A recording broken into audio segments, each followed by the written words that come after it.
Hello students, कैसे हैं आप लोग। आई होप आप लोग बहुत ही अच्छे होंगे और अपनी लाइफ में खूब मजे कर रहे होंगे। तो जैसा कि आपको हमारे हमारे पीछे दिख रहा है, आज हम पढ़ने वाले हैं डेफिनेट इंटीग्रल या डेफिनेट इंटीग्रेशन। ये क्लास 12 का फर्स्ट चैप्टर है और इसे हम आज बहुत अच्छे से समझेंगे और इसके डिफरेंट डिफरेंट क्वेश्चंस को भी सॉल्व करेंगे। तो चलिए वीडियो को स्टार्ट करते हैं।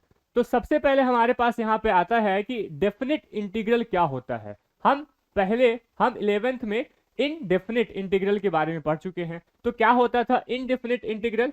हमारे पास में कुछ इस तरह का एक इंटीग्रेशन साइन बन के आता था और यहाँ पर अलग अलग फंक्शंस होते थे। यहाँ पर अलग अलग फंक्शंस, ये फंक्शंस क्या क्या हो सकते थे? या तो ये फंक्शन क्या हो सकते थे, देखो ये फंक्शन या तो इनवर्स फंक्शन हो सकता था, या तो ये फंक्शन क्या होता था, लॉगरिथमिक फंक्शन हो सकता था, या फिर ये फंक्शन अरिथमेटिक फंक्शन हो सकता था, या फिर ये फंक्शन ट्रिग्नोमेट्रिक फंक्शन हो सकता था, या फिर ये फंक्शन एक्सपोनेंशियल फंक्शन हो सकता था। यही 5 हम लोग फंक्शन पढ़े हैं, ठीक है। तो इन्हीं 5 फंक्शंस का जब हम इंटीग्रेशन करते थे किसी x के रिस्पेक्ट में या y के रिस्पेक्ट में या किसी भी वैल्यू किसी इंटीजर के रिस्पेक्ट में हम क्या करते थे, उसका इंटीग्रेशन करते थे, तो वहां से हमारे पास में एक वैल्यू आती थी और ये वैल्यू क्या होती थी, fx होती थी, और साथ में हम क्या कर देते थे, एक कांस्टेंट c को भी लगा देते थे। तो ये हमारा क्या था, एक इनडेफिनिट इंटीग्रेशन था, ठीक है। अब हम बात कर रहे हैं डेफिनिट इंटीग्रेशन की। डेफिनिट का मतलब ही क्या है कि जो वैल्यू जो डिफाइंड है, जो क्या है, डिफाइंड है। मतलब क्या होगा, अब हमें यहाँ पे देखना है कि अगर हम इसी इंटीग्रेशन में लिमिट पुट कर दें, क्या लिमिट पुट कर दें कि उसकी मिनिमम वैल्यू क्या हो सकती है और मैक्सिमम वैल्यू क्या हो सकती है, वही हमारी क्या होगी, लिमिट होगी। तो नीचे में जो हमारी लिमिट होती है उसको हम क्या लोअर लिमिट बोलते हैं, और जो ऊपर में लिमिट होती है ये हमारी क्या होती है, अपर लिमिट होती है। तो अगर मैं इनडेफिनेट इंटीग्रेशन में लिमिट पुट कर दूं तो वो क्या बन जाता है, वो बन जाता है हमारा डेफिनेट इंटीग्रेशन। क्या बन जाता है, डेफिनेट इंटीग्रेशन।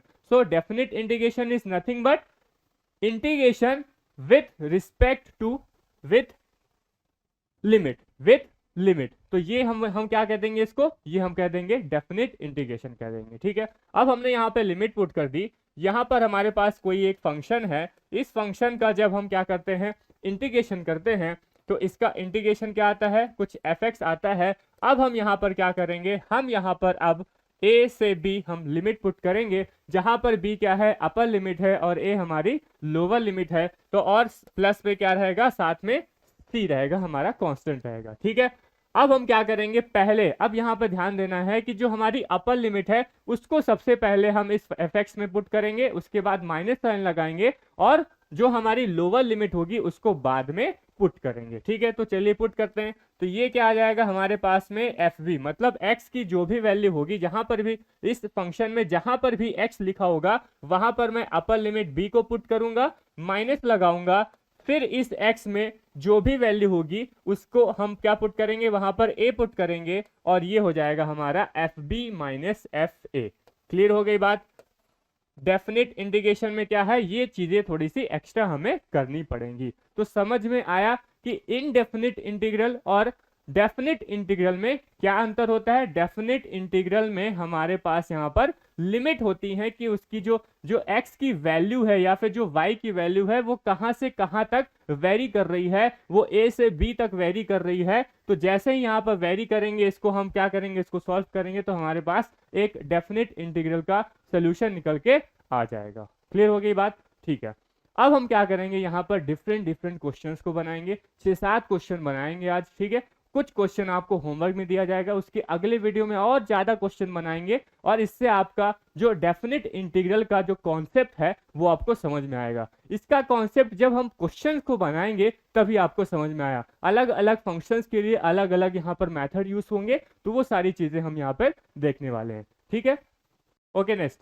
अब ये हमारे पास कुछ 4 तरह के क्वेश्चन है। इन 4 तरीके के क्वेश्चंस को जब हम सॉल्व करेंगे तब आपको यहाँ पे पता चलेगा कि हम किस किस फंक्शन के लिए क्या क्या जो टर्म्स हैं, जो रूल्स हैं, वो अप्लाई करते हैं। ठीक है, तो हम जब जितने क्वेश्चंस को सॉल्व करेंगे, जो हमारे पास इंटीग्रेशन है, डेफिनेट इंटीग्रेशन है, उसमें हम जितना क्वेश्चन लगाएंगे उतना ही आपके लिए कॉन्सेप्ट बिल्डअप होगा। ठीक है, तो ज्यादा से ज्यादा आप ट्राई करेंगे, ज्यादा से ज्यादा क्वेश्चंस को सॉल्व करेंगे। ठीक है, अभी हम धीरे धीरे छोटे छोटे क्वेश्चंस को पहले सिंपल क्वेश्चन सॉल्व करेंगे, उसके बाद धीरे धीरे धीरे धीरे हम टफ क्वेश्चन की तरफ बढ़ेंगे।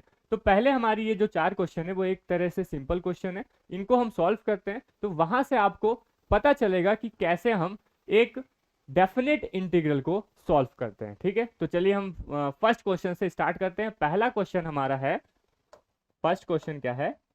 फर्स्ट क्वेश्चन है कि लिमिट हमारे पास है इंटीग्रेशन ऑफ लिमिट 1 से 2, लिमिट 1 से 2 एक्स स्क्वायर dx, ये चीज है। अब हम क्या करना है, इसको सॉल्व करना है, इसका इंटीग्रेशन फाइंड करना है। ठीक है, तो देखो अब सबसे पहले हम यहाँ पे, अब देखो लिमिट भूल जाओ, लिमिट भूल जाओ। अभी हम जो है इसको नॉर्मल इनडेफिनिट इंटीग्रल की तरह से बनाते हैं। ठीक है, कैसे बनाएंगे? यहाँ पे दिख रहा है हमारे पास एक्स स्क्वायर, और ये जो एक्स स्क्वायर है वो क्या है? एक अरिथमेटिक फंक्शन है।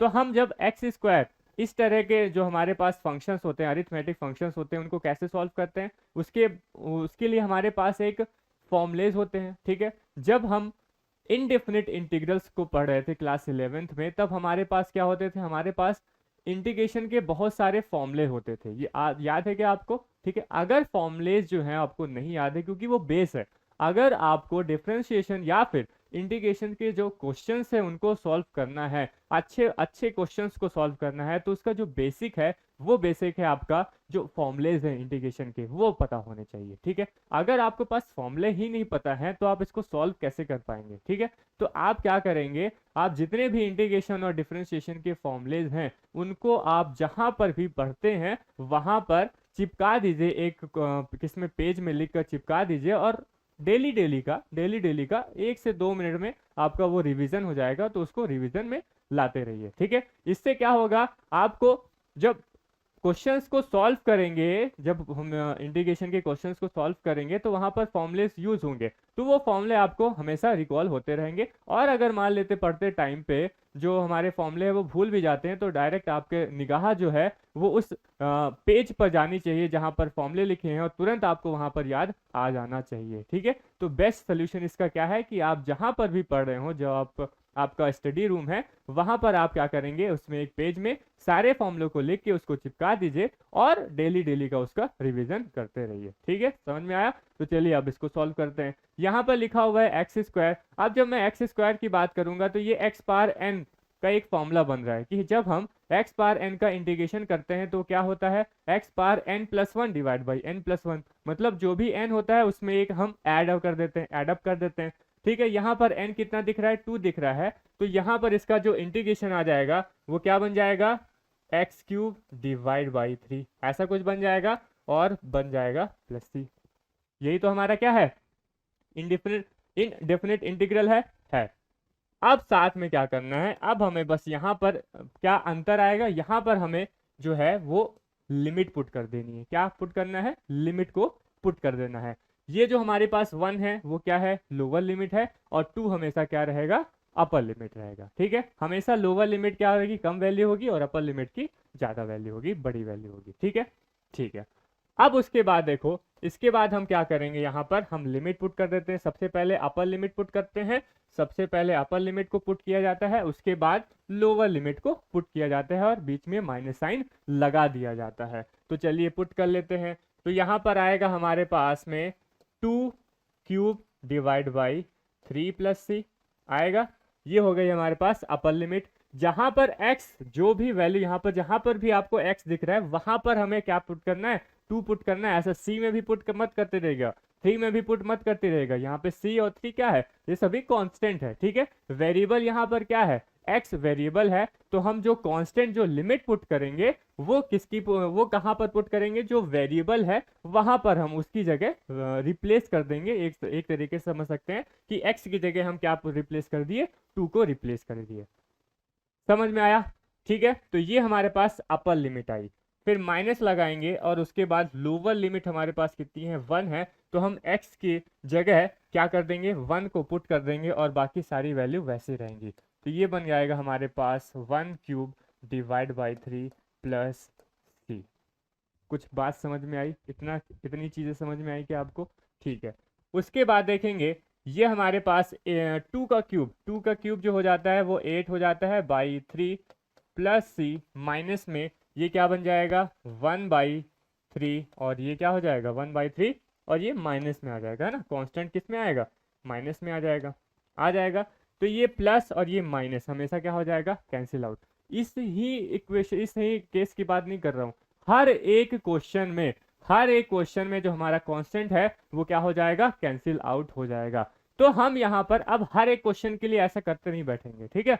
हम क्या करेंगे, यहाँ पर सी को अप्लाई ही नहीं करेंगे। जब हम डेफिनेट इंटीग्रल को सॉल्व कर रहे होंगे तब हम कांस्टेंट को अप्लाई ही नहीं करेंगे, प्लस सी लगाएंगे नहीं। लास्ट में जैसे हमारे पास इनडेफिनेट में लास्ट में आंसर आता था ना प्लस सी में, तो वहां पर यहाँ पर आंसर वो उस तरह से नहीं आएगा, ठीक है।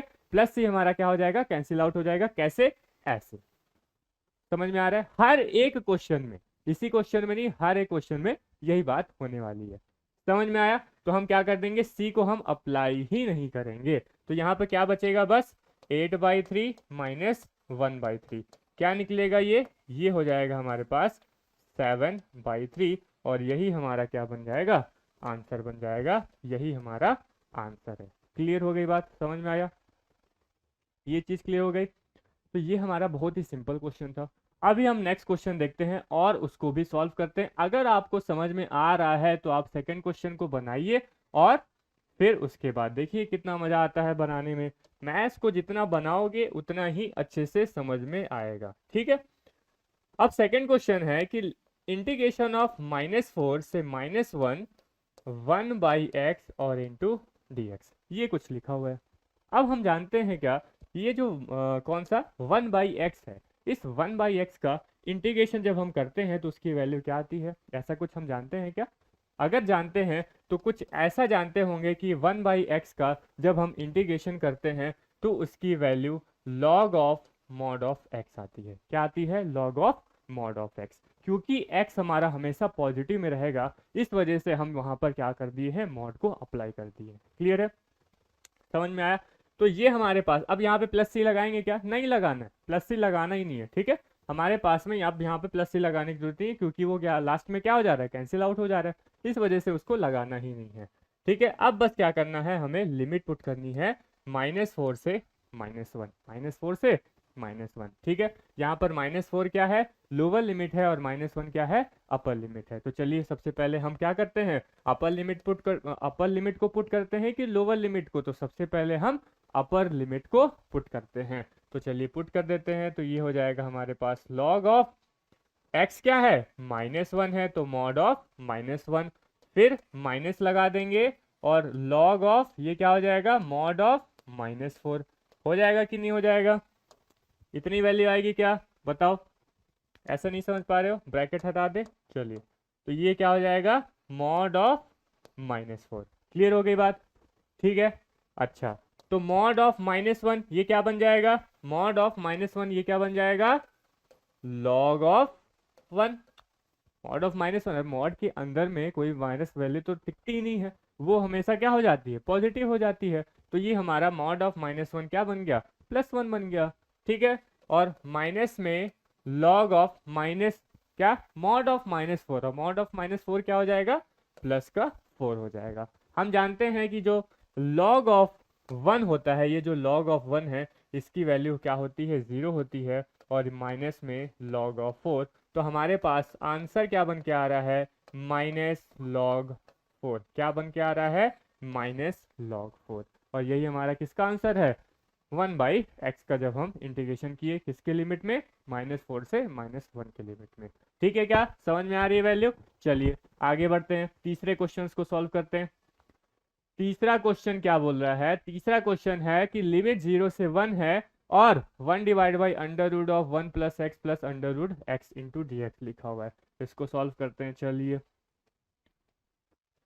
क्या लिखा हुआ है?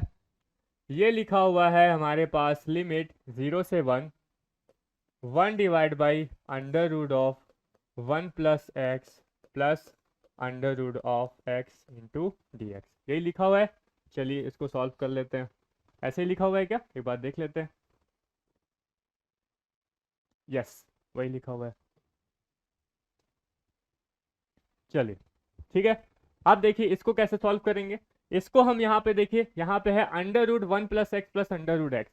तो ऐसे इस तरह के क्वेश्चंस को सॉल्व करने के लिए हम क्या करते हैं, ये जो हमारे पास में अंडर रूट है प्लस अंडर रूट एक्स में लिखा हुआ है, तो यहाँ पे प्लस है तो दोनों साइड में हम क्या कर देते हैं, ऊपर नीचे मतलब डिनोमिनेटर और न्यूमिनेटर में हम माइनस साइन से वो क्या कर देंगे, डिनोमिनेटर और न्यूमिनेटर में मल्टीप्लाई कर देते हैं। जैसे ही माइनस साइन से मल्टीप्लाई करेंगे नीचे वाला टर्म हमारा क्या हो जाएगा, कुछ कुछ कैंसिल आउट हो जाएगा। समझ में आ रहा है। तो ऐसे कभी भी जब क्वेश्चन होंगे जो अंडर रूट में नीचे में अंडर रूट लगे होंगे, नीचे में अंडर रूट प्लस या फिर माइनस साइन लगा होगा, ऐसा जरूरी नहीं है कि प्लस ही हो, माइनस साइन भी हो तो भी हम बना सकते हैं। अंडर रूट में प्लस या फिर माइनस हो और फिर अंडर रूट हो तो उसे हम किस तरह से करते हैं, इस तरह से करते हैं। ठीक है, हमेशा याद रखेंगे और हमेशा इसी तरह से हम इसको सॉल्व करेंगे। तो लिमिट 0 से 1, अभी हम लोग लिमिट की तो बात ही नहीं कर रहे, अभी हम लोग जो हमारे पास इंटीग्रेशन है उसको बस सॉल्व कर रहे हैं। ठीक है, तो चलिए करते हैं। 1 divide by under root of 1 + x plus under root of x, ये तो लिखा हुआ है। इसमें हम लोग क्या करेंगे, डिनोमिनेटर और न्यूमिनेटर में कितना, under root of 1 + x minus, यहाँ पे प्लस था इस वजह से माइनस किए, under root x divide by under root of 1 + x minus में अंडर रूट एक्स और इंटू डी एक्स। ऐसा कुछ कर सकते हैं क्या, ये दोनों कैंसिल आउट होके 1 बन जाएगा ना, तो 1 की जगह हम इतना लिख सकते हैं क्या, लिख सकते हैं। समझ में आया। तो जब भी अंडर रूट प्लस या फिर माइनस में हो और अंडर रूट में हो तो क्या करेंगे, हम इस तरह के क्वेश्चंस को इस तरह से हम सॉल्व करेंगे। ठीक है, चलिए 0 से 1 हो गया। अब यहाँ पे ऊपर में क्या रहेगा, under root of 1 + x minus under root x divide by, यहाँ पे देखो एक ब्रैकेट है, इस ब्रैकेट में a + b लिखा हुआ है और एक दूसरा ब्रैकेट है साथ में जिसमें लिखा हुआ है a - b, और साथ में क्या है, यहाँ पर प्रोडक्ट है मतलब मल्टीप्लाई है। ये क्या है, मल्टीप्लाई है। तो अगर कुछ ऐसे लिखा हो कि एक ब्रैकेट में a + b इंटू दूसरे ब्रैकेट में a - b, तो हमें पता है क्या इसका फॉर्मूला क्या होता है, a² - b², ऐसा होता है क्या, a² - b²। तो ठीक हम वहां पर यहाँ पर ऐसा ही करने वाले हैं। तो क्या हो जाएगा, a² और माइनस का b², तो ये हो जाएगा अंडर रूट ऑफ 1 + x, ये हमारे पास क्या था, a² था, माइनस b² क्या था, अंडर रूट एक्स का स्क्वायर। ऐसा ही कुछ था क्या, ठीक है, और इंटू हो गया हमारा dx। अब देखो लिमिट 0 से 1, ऊपर में तो जैसा है वैसा है, उसमें तो कुछ कर ही नहीं सकते।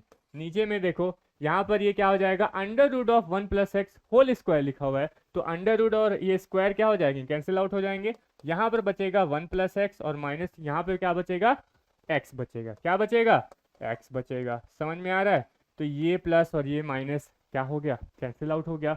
तो यहाँ पर वैल्यू कितनी आ रही है, 0 से 1 under root of 1 + x minus में अंडर रूट ऑफ x और इंटू dx, और नीचे में क्या बना 1, तो 1 लिखने की जरूरत है क्या, नहीं है, बस हो गया। अब ये बन गया हमारा इंटीग्रेशन सिंपल सा। कैसे सिंपल सा, 0 से 1। अब देखो 1 + x पावर क्या हो जाएगी, 1/2 हो जाएगी, माइनस इसको हम लिख देंगे x पावर 1/2 और इंटू dx। ठीक है, बड़े ही सिंपल सिंपल से बना रहे हैं, एक एक स्टेप बना रहे हैं। ठीक है, तो समझिएगा इसको, बात को, इतनी बात समझ में आई। अब उसके बाद हम क्या करेंगे, यहाँ पे अगर हम इसको सेपरेट कर दें, अलग अलग इंटीग्रेशन करना है तो अलग अलग कर लो, आपको ज़्यादा समझ में आएगा। अलग अलग कर लेते हैं, सेपरेट कर लेते हैं। तो इसके लिए हम अलग कर लिए और फिर यहाँ पे लिमिट लगा देंगे 0 से 1 और इसको हम अलग से इंटीग्रेशन कर देंगे। बताएंगे इतना समझ में आया क्या। अब हमें करना है 1 + x होल पावर 1/2 का इंटीग्रेशन। ठीक है, अगर अब आपको यहाँ पे समझ में ना आया तो हम क्या कर रहे हैं, सबसे पहले अगर एकदम बेसिक से बता रहा हूँ भाई, ठीक है, बेसिक से बता रहा हूँ, ऐसा कोई बताएगा नहीं कि 1 + x को फिर हमें क्या ले लो, t ले लो, उसके बाद ये t लेने के बाद हम क्या करेंगे, 1/2 को वहां पे इंटीग्रेट करेंगे। ठीक है, समझ में आ रहा है। तो क्या करेंगे, हम इस पूरे को i ले लेते हैं, इस पूरे को i1 ले लेते हैं और i1 को सॉल्व करते हैं। i1 को सॉल्व करने के बाद यहाँ पुट कर देंगे और ये तो हमारा डायरेक्ट सॉल्व हो जाएगा। यहाँ पे क्या करना है, यहाँ पर क्या करना है, इसमें क्या करना है, इसमें हमारे पास एक्स पावर एन का बस इंटीग्रेशन करना है, एक्स पावर एन का। तो एक्स पावर एन का इंटीग्रेशन क्या होगा, x power n plus one divide by n plus one. इसका इंटीग्रेशन कर लो, चलो इसको सॉल्व ही कर लेते हैं। तो इसका इंटीग्रेशन करेंगे तो क्या आ जाएगा, x power 1/2 plus one divide by 1/2 plus one आएगा क्या, और लिमिट हमारे पास कितनी आ जाएगी, 0 से 1 हो जाएगा क्या, ठीक है। तो यहाँ पर वैल्यू कितनी आ जाएगी, 3/2, और नीचे में क्या आएगा 3/2, और लिमिट आ जाएगी 0 से 1 आ जाएगी।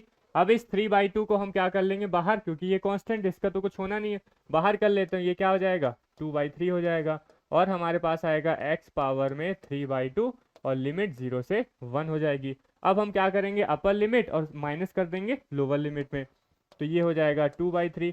यहाँ पे अपर लिमिट कितनी है, 1 है, तो 1 पुट करो, 1 पावर 3/2 माइनस 0 पावर 3/2 लगा दो, तो ये क्या आ जाएगा 2/3। अब 1 में कोई भी पावर लगाओ उसकी वैल्यू क्या होती है, 1 होती है, और 0 का तो मतलब 0 ही है। तो इससे क्या आ रहा है हमारे पास वैल्यू 2/3। मतलब क्या कि जब हम x पावर 1/2 इंटू डी करेंगे और लिमिट लगाएंगे 0 से 1, तो इसका इंटीग्रेशन कितना आएगा, 2/3 आएगा। समझ में आया। अब हम बात करेंगे इसका I1 का। तो I1 के लिए हम क्या करते हैं, अलग से सॉल्व कर लेते हैं, यहीं पे सॉल्व करेंगे तो फिर थोड़ा सा वो क्या हो जाता है, मैशी हो जाता है, ठीक है। अगर आपको, अब आप कैसे सॉल्व करेंगे एग्जाम में, और मैं कैसे सॉल्व कर रहा हूँ आपको समझाने के लिए, वो दोनों में अंतर है। एग्जाम में आपको ऐसे नहीं करना है, ठीक है, एग्जाम में ऐसे करते नहीं बैठना है, नहीं तो बहुत टाइम लग जाएगा। क्लियर है। अब आपको समझाने के लिए हम बात कर रहे हैं, हम क्या कर लेंगे, इस 1 प्लस एक्स को, 1 प्लस एक्स को क्या ले लेते हैं हम लोग, टी ले लेते हैं, क्या ले लेते हैं, टी ले लेते हैं, ठीक है। क्यों ले रहे हैं टी, क्यों टी हम क्यों ले रहे हैं, ठीक है। तो हम क्या करेंगे, यहाँ पे देखो कि ये पूरा दो, ये हमारे पास दो टर्म लिखे हुए हैं, इसमें पावर लगी हुई है 1/2। तो इसका हम डायरेक्ट अगर इंटीग्रेशन करेंगे, आपको कैसे बनाना है एग्जाम में वो मैं बता देता हूँ सबसे पहले, ठीक है। तो 0 से 1 हमारे पास है, ठीक है, 0 से 1 लिखने की जरूरत नहीं है। हम क्या कर रहे हैं, ये जो 1 प्लस एक्स है इसका जब हम इंटीग्रेशन करेंगे, 1 प्लस एक्स का इंटीग्रेशन करेंगे तो क्या आएगा, 1 प्लस एक्स पावर में क्या है 1/2 है, तो पावर में 1/2 एक और ऐड हो जाएगी क्या। ये फॉर्मूला हमारे पास किसका है, एक्स पावर एन का था ना, एक्स पावर एन का। और अगर यहीं पे देख लो, ठीक है, और अगर ऐसा कुछ लिखा है, और अगर ऐसा कुछ लिखा है, कैसा लिखा है, ऐसा कुछ लिखा है हमारे पास कि अगर a plus x whole power n लिखा हुआ है, क्या लिखा हुआ है, a plus x whole power n, इसका इंटीग्रेशन पूछ रहा है, इसका अगर हमें इंटीग्रेशन पूछ रहा है तो हमें क्या करना है, बस a plus x whole power, वही formula n plus 1 divide by n plus 1 plus c लगा देना है। समझ में आया। यहाँ पर a क्या है, कांस्टेंट है, a हमारा यहाँ पर कांस्टेंट हो सकता है कुछ भी, ठीक है। तो यहाँ पे देखो a की जगह क्या दिख रहा है, 1 दिख रहा है, तो हम यहाँ पे क्या कर सकते हैं, यहाँ पर हम डायरेक्ट इसका इंटीग्रेशन अप्लाई कर सकते हैं। यहाँ पे हमें 1 दिख रहा है, तो a plus x whole power n दिख रहा है, और इसका हम जब डायरेक्ट इंटीग्रेशन अप्लाई करेंगे, डायरेक्ट फॉर्मूले में अप्लाई करेंगे, तो क्या वैल्यू आएगी, 1 प्लस एक्स पावर 1/2 प्लस 1, और यहाँ पे क्या आएगा 1/2 प्लस 1, और ये हमारा लिमिट आ जाएगी कितनी सी, 0 से 1 की लिमिट आ जाएगी। समझ में आ रहा है क्या, कितनी बात क्लियर हो रही है, ठीक है। अब हम क्या करेंगे, अब इसको सिंपल सा सिंप्लीफाई करना है, 1 प्लस एक्स, यहाँ पे क्या वैल्यू आ जाएगी 3/2 की, और नीचे में क्या रहेगा 3/2, और लिमिट हमारी कितनी रहेगी 0 से 1। समझ में आ रहा है, ऐसे ही तो करना है क्या, ठीक है। अब इस 3/2 को हम बाहर ले जाते हैं, तो इसको हम लिख देंगे 2/3, भाई 3/2 है तो बाहर आ जाएगा तो 2/3 बन जाएगा।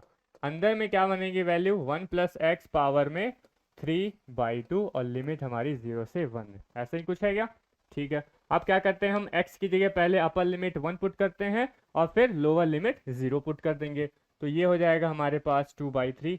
1 प्लस अपर लिमिट हमारे पास कितनी है 1 है, तो पावर हो गई 3/2, माइनस लोअर लिमिट क्या है 1 प्लस 0, पावर कितनी हो गई 3/2, ठीक है क्या, ठीक है। तो ये हो जाएगा 2/3।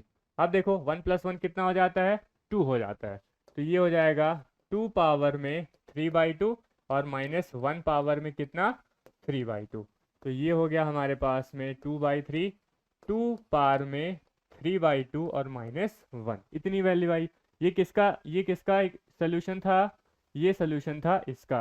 और इसका सोल्यूशन कितना आया है, इसका सोल्यूशन आया है 2/3। तो हम यहाँ पे क्या कर देते हैं, -2/3 कर देते हैं। तो अब देखो दोनों में 2/3 कॉमन आ रहा है तो कॉमन ले लो। यहाँ पे क्या बनेगा, 2 पावर में 3/2 -1, और यहाँ पे क्या बनेगा, -1। क्या बनेगा, -1 बनेगा। तो यहाँ से क्या वैल्यू आ रही है, यहाँ से वैल्यू आ रही है 2/3, 2 पावर में 3/2 -2, और यही क्या है हमारा आंसर है। समझ में आया, यही क्या है हमारा आंसर बन गया। ठीक है, क्या क्लियर हो रही बात, ठीक है। धीरे धीरे समझ में आ रहा है कि हमें क्या क्या कैसे कैसे इस जो डेफिनेट इंटीग्रल है उसको सॉल्व करना है। ठीक है, चलिए अब आगे बढ़ते हैं, आगे बढ़ते हैं और हमारे जो फोर्थ क्वेश्चन है, हमारा जो फोर्थ क्वेश्चन है उसको सॉल्व करने की कोशिश करते हैं। ये हमारे पास फोर्थ क्वेश्चन है, ठीक है। अब इस फोर्थ क्वेश्चन को बनाते हैं, बनाएंगे। तो फोर्थ क्वेश्चन क्या बोल रहा है कि लिमिट अगर 0 से 1 है तो 1 डिवाइड बाई 2x - 3 का इंटीग्रेशन करके बता दो हमें कि क्या वैल्यू आएगी। ठीक है, चलिए कर लेते हैं। अब लिखा हुआ है 1 डिवाइड बाई 2x - 3। ठीक है, तो या तो आप इसको डायरेक्ट सॉल्व कर सकते हैं। कैसे डायरेक्ट सॉल्व, कि 1 डिवाइड बाई 2x - 3 इसका जो इंटीग्रेशन हो जाएगा क्या बन जाएगा, लॉग ऑफ, क्या बन जाएगा, log of 2x - 3, log of 2x - 3 divide by 2, divide by 2। ये कहाँ से आया मैं अभी बता रहा हूँ। ठीक है, ये चीज़ अगर नहीं समझ में आ रही है तो चलिए ठीक है, इसको छोड़ देते हैं और ये कहाँ से आया इसको हम बताने की कोशिश करते हैं। ठीक है, चलिए तो अब हम क्या करेंगे, हम कर रहे हैं कि यहाँ पर ये जो 2x - 3 है इसको हम t पुट कर देते हैं, सब्स्टिट्यूशन मेथड लगाएंगे। ठीक है, क्या पुट कर ले रहे हैं, 2x - 3 को हम t पुट कर दे रहे हैं। ठीक है, क्या पुट कर रहे हैं हम लोग, पुट कर रहे हैं 2x - 3 को t के इक्वल। अब हम जैसे ही पुट करते हैं उसके तुरंत बाद क्या कर लेते हैं, उसका डिफरेंशिएशन कर लेते हैं, जहां से हमें dx और dt की वैल्यू मिल जाती है। ठीक है, पुट कर लेते हैं, देखो सॉल्व कर लेते हैं। तो 2 तो बाहर है, x का डिफरेंशिएशन क्या हो जाएगा, dx, और -3 का डिफरेंशिएशन हो जाएगा 0 क्योंकि वो कांस्टेंट है, और t का डिफरेंशिएशन हो जाएगा dt। तो यहाँ से वैल्यू आ रही है 2x dx इक्वल्स टू क्या, 2x dx equals to dt। ये वैल्यू आ रही है, आ रही है। हमें क्या करना है, हमें तो dx की जगह क्या पुट करना है, dt/2। अब हमारा जो इंटीग्रेशन होगा वो dx के रिस्पेक्ट में नहीं होगा, वो किसके रिस्पेक्ट में होगा, वो dt के रिस्पेक्ट में होगा। होना चाहिए, होना चाहिए क्या। तो लेकिन यहाँ पर लिमिट जो है वो किसकी लिमिट है, वो तो 0 से 1 किसकी लिमिट है, वो तो x की लिमिट है। तो हमें क्या करना पड़ेगा, लिमिट भी चेंज करना पड़ेगा। किसके रिस्पेक्ट में करना पड़ेगा, t के रिस्पेक्ट में करना पड़ेगा। तो कैसे करते हैं, ध्यान से देखेंगे, लिमिट कैसे चेंज करते हैं उसको ध्यान से देखेंगे। ठीक है, तो ध्यान से देख रहे हैं। तो जब हमारे पास जब x की लोअर वैल्यू कितनी है, 0 है, जब x की लोअर वैल्यू 0 है तब उस कंडीशन में t की वैल्यू क्या होगी। तो हम क्या करेंगे, यहाँ पर आप क्या पुट कर दो, 0 पुट कर दो। यहाँ पर आपको क्या करना है, 0 पुट कर देना है। तो जैसे ही हम 0 पुट कर रहे हैं तो ये वैल्यू हमारे पास 2x, ये पूरी वैल्यू कितनी आ रही है, 0 आ रही है, और बच रहा है हमारे पास कितना, -3। कितना बच रहा है, -3। तो t की जो लोअर वैल्यू होगी वो होगी -3। t की लोअर वैल्यू क्या होगी, -3 होगी। ध्यान से समझ रहे हैं कि नहीं, क्या किए, हमारे पास ये जो लिमिट है वो 0 से 1, वो किसकी लिमिट है, वो लिमिट है x की। हमें अब लिमिट किसकी चाहिए, t के रिस्पेक्ट में चाहिए। तो हमने क्या किया कि जब x की वैल्यू 0 है, जब x की वैल्यू 0 है तो उस कंडीशन में t की वैल्यू क्या होगी वो यहाँ पर वैल्यू पुट करके देख लिया। जब x की वैल्यू 0 है तो यहाँ पर 0 पुट किया, 0 इंटू 2 करेंगे तो 0 वैल्यू आएगी, 0 - 3 करेंगे तो वैल्यू कितनी आएगी, -3। तो t की वैल्यू -3 आ जा रही है। अब हम पुट करेंगे कि जब x की अपर वैल्यू कितनी है, 1 है, जब x की अपर वैल्यू 1 है तब उस कंडीशन में t की वैल्यू क्या होगी, हम यहाँ पे 1 पुट करके देखते हैं। तो 2 इंटू 1 कितना आ जाएगा, 2, -3 कितनी वैल्यू आएगी, -1। तो t की वैल्यू कितनी आ रही है, -1 आ रही है, t की वैल्यू -1 आ रही है। तो ध्यान से देखेंगे इसको। अब हमारे पास ये जो हमारे पास इंटीग्रेशन था, ये इंटीग्रेशन चेंज होकर किस फॉर्म में आया, इस फॉर्म में आया। क्या, जो लोअर वैल्यू होगी अब x ना होकर, मतलब 0 ना होकर क्या हो गई, -3 हो गई, और जो अपर वैल्यू थी वो 1 ना होकर अब किस में आ गई, -1 में आ गई। ध्यान से समझ रहे हैं ना। ठीक है। उसके बाद 1 डिवाइड बाई, अब इस 2x माइनस 3 को हमने क्या लिया था, t लिया था, तो हम यहाँ t पुट कर देते हैं और इस dx की जगह हम क्या पुट कर देंगे, dt बाई 2। क्या पुट कर देंगे, dt बाई 2 पुट कर देंगे। समझ में आया?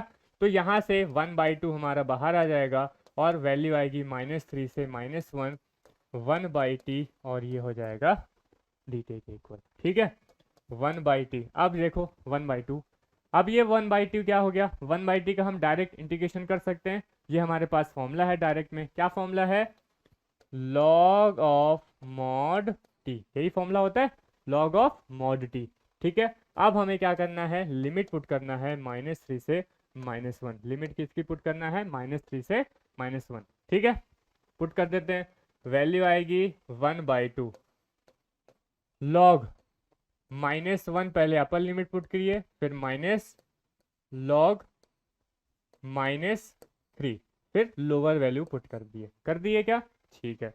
उसके बाद 1/2 log मॉड ऑफ -1 की वैल्यू क्या, 1, माइनस में log of minus mod of -3 कितना, 3 बन गया। ठीक है, तो 1/2, अब log ऑफ 1 ये क्या होता है, 0 के इक्वल, माइनस में log ऑफ 3 कितना आता है, अब log ऑफ 3 तो log ऑफ 3 इसकी कोई भी वैल्यू आती होगी, ठीक है, वो हमें जानने की जरूरत नहीं है, बाई 2, और यही हमारा क्या बन जाएगा, आंसर बन जाएगा। समझ में आया? ठीक है, तो इस तरह से हमें क्या करना है, क्वेश्चंस को सॉल्व करने हैं। क्लियर हो गई बात? तो ये 4 क्वेश्चन हमारे क्या थे, प्रैक्टिस के लिए थे। ठीक है, अभी मैं आगे आपको क्या करूँगा, कुछ 1-2 क्वेश्चन होमवर्क में दूंगा। ठीक है, होमवर्क में आप उन क्वेश्चंस को सॉल्व कीजिए और अपने आप एनालिसिस कीजिए कि हमें कितना आता है, हमने यहाँ पर कितनी वैल्यू, कितनी चीज़ें सीखी हैं। ठीक है, तो चलिए मैं अभी होमवर्क देने वाला हूँ, तो उसको आप लोग नोट कर लेंगे।